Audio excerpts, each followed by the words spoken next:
4 number अल्पसंख्यक मजबूत चमचे। अल्पसंख्यक मजबूर चमचे।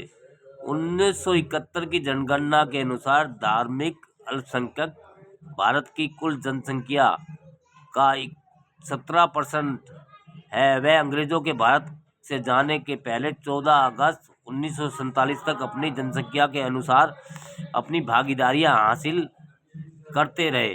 उसके बाद वे पूरी तरह से भारत की शासक जातियों की मेहरबानी और रहमो करम पर निर्भर है। सांप्रदायिक दंगों की बहुतायत ने मुसलमानों को पंजे के बल खड़ा कर रखा है। ईसाई लोग असहाय बने पिस रहे हैं। सिख समाज सम्मानजनक अस्तित्व के लिए संघर्ष कर रहे हैं और बौद्ध लोग तो उठ खड़े होने में भी विफल हो चुके हैं। यह सब यही साबित करता है कि भारत में अल्पसंख्यक के लाचार मजबूर चमचे हैं। वह पार्टीवार चमचे। कांग्रेस का दूसरा दृष्टिकोण है कांग्रेसी अछूतों से दलीय अनुशासन में जकड़ना। वे कांग्रेसी कार्यकारिणी के चंगुल में नियंत्रित हैं।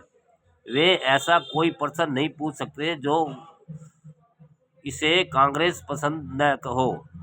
वह ऐसा कोई प्रस्ताव भी पेश नहीं कर सकते जिसकी वह कांग्रेस अनुमति न दे। वे ऐसा कोई विधेयक नहीं ला सकते और अपनी भावना को वे अभिव्यक्त तक नहीं कर सकते। वे यहाँ मूक जानवरों की भांति भांके जाते हैं। विधायिका में उनके प्रतिनिधित्व को प्राप्त करने का एक उद्देश्य अछूत लोगों को अपनी परेशानियां और शिकायतें उठाने योग्य बनाना तथा उनके साथ होने वाली जातियों को दूर कराने के लिए सक्षम बनाना था। कांग्रेस ने ऐसा होना सफलतापूर्वक तथा प्रभावी रूप से रोक दिया है। इस दुख और लंबी कहानी की पटाक्षेप के लिए कांग्रेस ने पुनः पैक्ट का रस तो बहुत चूस लिया और बचा कुचा अछूतों के मुंह पर फेंक दिया। अनुसूचित जातीय सांसदों और विधायकों की बेबसी का ऐसा वर्णन डॉक्टर अंबेडकर ने अपनी विख्यात पुस्तक कांग्रेस महात्मा गांधी ने अछूतों के लिए क्या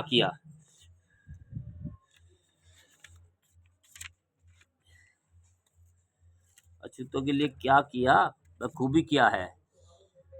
ऐसा ही हाल 1945 ईस्वी में था। उसके बाद के वर्षों में व्यापक पैमाने पर और भी बदतर स्थिति में हम साक्षी हैं। उस समय उच्च जातीय हिंदुओं की सिर्फ एक पार्टी होती थी जो ऐसा व्यवहार करती थी और अनुसूचित जातियों के चमचे उत्पन्न करती थी। लेकिन आज तो राष्ट्रीय स्तर की ऐसी 7 और प्रांतीय स्तर की अनेक पार्टियां हैं जो न सिर्फ अनुसूचित जातियों में बल्कि भारत की सभी पीड़ित जातियों में चमचे पैदा करती है। आज उच्च जातियों की ये सभी पार्टियां रस पी कर बचे कुचे छिलके 25% पीड़ित शोषित समुदाय के मुंह पर फेंक रही है। इस प्रकार इन पार्टियों वार चमचों ने हमारी स्थिति की और भी बेकार कर दिया है। जो व्यक्ति इन समस्याओं से जूझने के इच्छुक हैं वे अपने सामने मौजूद अन्य समस्याओं के इन पहलुओं को नज़रअंदाज नहीं कर सकते दोस्तों।